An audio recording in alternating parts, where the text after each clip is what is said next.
ਪਾਕਿਸਤਾਨ ਹਕੂਮਤ ਦੇ ਮਸ਼ੀਰ ਜ਼ੁਲਫੀ ਬੁਖਾਰੀ ਨੇ ਇੱਕ ਵਾਰੀ ਫੇਰ ਕਰਤਾਰਪੁਰ ਲਾਂਘੇ ਨੂੰ 29 ਜੂਨ ਨੂੰ ਖੋਲ੍ਹਣ ਦਾ ਐਲਾਨ ਕੀਤਾ ਹੈ। ਕਰਤਾਰਪੁਰ ਲਾਂਘਾ ਚੜ੍ਹਦੇ ਪੰਜਾਬ ਤੇ ਲਹਿੰਦੇ ਪੰਜਾਬ ਦੀ ਸਰਹੱਦੀ ਰਾਹਦਾਰੀ ਹੈ, ਜਿਹੜੀ ਚੜ੍ਹਦੇ ਪੰਜਾਬ ਵਿੱਚ ਵਾਕਿਆ ਡੇਰਾ ਬਾਬਾ ਨਾਨਕ ਨੂੰ ਲਹਿੰਦੇ ਪੰਜਾਬ ਪਾਕਿਸਤਾਨ ਦੇ ਇਲਾਕੇ ਕਰਤਾਰਪੁਰ ਵਿੱਚ ਵਾਕਿਆ ਗੁਰਦੁਆਰਾ ਦਰਬਾਰ ਸਾਹਿਬ ਦੀ ਮੁਕੱਦਸ ਇਬਾਦਤਗਾਹ ਨਾਲ ਜੋੜਦੀ ਹੈ।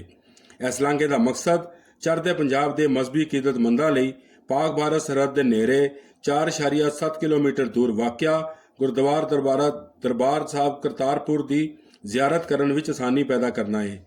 ਇਸ ਲਾਂਘੇ ਦਾ ਇਫਤਤਾਹ 9 ਨਵੰਬਰ 2019 ਨੂੰ ਹੋਇਆ, ਜਿਹਦੇ ਨਾਲ ਸਿੱਖ ਬਰਾਦਰੀ ਮਸ਼ਕੂਰ ਹੈ ਇਮਰਾਨ ਖਾਨ ਸਾਹਿਬ ਦੀ। ਪੰਜਾਬ 1947 ਈਸਵੀ ਕੈਲੰਡਰ ਨੂੰ 2 ਹਿੱਸਿਆਂ ਵਿੱਚ ਵੰਡਿਆ ਗਿਆ।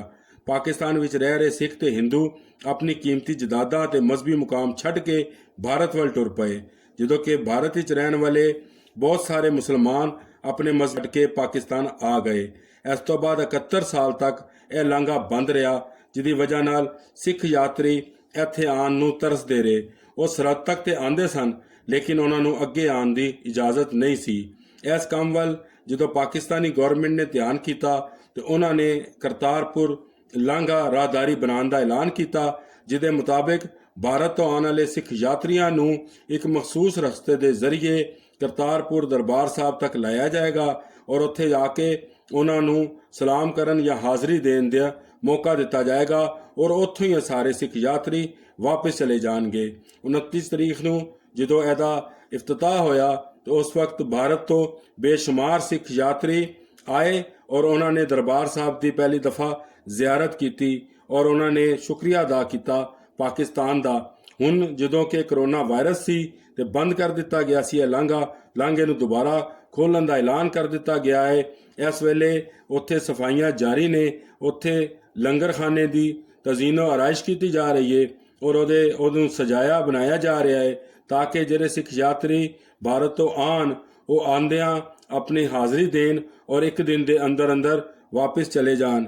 ਇਹ ਬਹੁਤ ਅੱਛਾ ਇਕਦਾਮ ਹੈ ਔਰ ਇਹਦੀ ਵਜ੍ਹਾ ਨਾਲ ਜਿਹੜੇ ਸਿੱਖ ਯਾਤਰੀ ਦੂਸਰੇ ਮੁਲਕਾਂ 'ਚ ਵੀ ਨੇ ਉਹ ਭਾਰਤ ਦੇ ਜ਼ਰੀਏ ਵੀਜ਼ਾ ਲੈ ਕੇ ਕਰਤਾਰਪੁਰ ਤੱਕ ਆ ਸਕਦੇ ਨੇ ਔਰ ਆਪਣੇ ਦਰਬਾਰ ਸਾਹਿਬ ਦੀ ਜ਼ਿਆਰਤ ਕਰ ਸਕਦੇ ਨੇ ਔਰ ਇਸ ਜ਼ਿਆਰਤ ਦੇ ਜ਼ਰੀਏ ਉਹ ਆਪਣੇ ਮਜ਼ਹਬੀ ਰਸੂਮਾਤ ਅਦਾ ਕਰ ਸਕਦੇ ਨੇ। The Kartarpur corridor is a visa-free border crossing and secure corridor connecting the Gurdwara Darbar Sahib in Pakistan to the border with India. The crossing allows Sikh devotees from India to visit the Gurdwara in Kartarpur, 4.7 km, 2.9 miles from the India-Pakistan border on the Pakistani side without a visa. However, Pakistan Sikhs are unable to use the border crossing and cannot access Dera Baba Nanak on the Indian side without first obtaining an Indian visa or unless they work there. The Kartarpur corridor was the first proposed in early 1999 by Atal Bihari Vajpayee and Nawaz Sharif, the Prime Minister of India and Pakistan, representatively as part of the Delhi-Lahore bus diplomacy. On 26 November 2018, the foundation stone was laid down to the Indian side. 2 days later, on 28 November 2018, Pakistani Prime Minister Imran Khan did the same for the Pakistani side. The corridor was completed for the 55th birthday anniversary of Guru Nanak on 12th November 2019. Khan said Pakistan believes that the road to prosperity of region and bright future of our coming generation lies in a peace, adding that Pakistan is not only opening the border but also their hearts for the Sikh community. Indian Prime Minister Narendra Modi compared the decision by the two countries to go ahead with the corridor to the fall of the Berlin Wall in November 1989, saying that the project could help the easing tension between the two countries.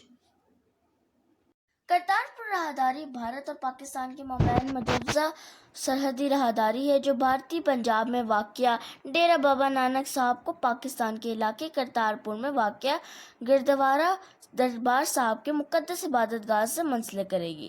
اس مجوزہ راہداری کا مقصد بھارت کے مذہبی عقیدت مندوں کو پاک بھارت سرحد سے محض 4.7 کلومیٹر دور واقع گردوارہ دربار صاحب کی زیارت کرنے میں آسانی پیدا کرتا ہے۔ پاکستان کے وزارت خارجہ کے ترجمان محمد فیصل کا کہنا تھا کہ اس راہداری کو نومبر 2019 میں گرو نانک کے 550ویں یوم پیدائش سے پہلے حتمی شکل دی جائے گی۔ بھارت کے وزیر اعظم نریندر مودی نے اس قدم کو دیوار برلن کے گرنے سے تشبیہ دیتے ہوئے کہا کہ اس منصوبے سے دونوں ممالک کے مابین پائی جانے والی کشیدگی کو کم کرنے میں مدد مل سکتی ہے۔ 2000 میں پاکستان نے بھارتی سکھ زائرین کو مقبرے کی زیارت کرنے کے لیے پاسپورٹ یا ویزا کی پابندیاں ختم کرنے کا اعلان کیا تھا۔ اس